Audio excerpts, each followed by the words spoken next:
How to use lens blur in FaceApp. First of all, open FaceApp on your device and upload a photo from your gallery or take a new one using the in-app camera.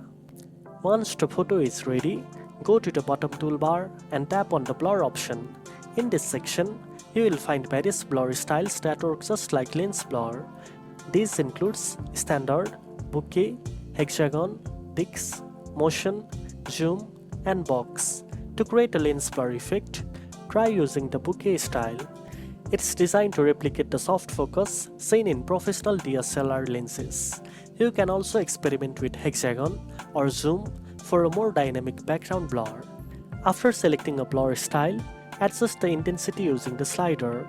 If needed, use the eraser tool to fine-tune the focus area, keeping your subject sharp and the background beautifully blurred.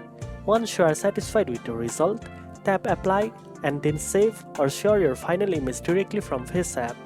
Now you know how to use lens blur in FaceApp.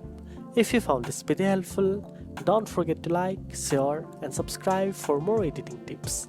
Thanks for watching and I'll see you in the next one.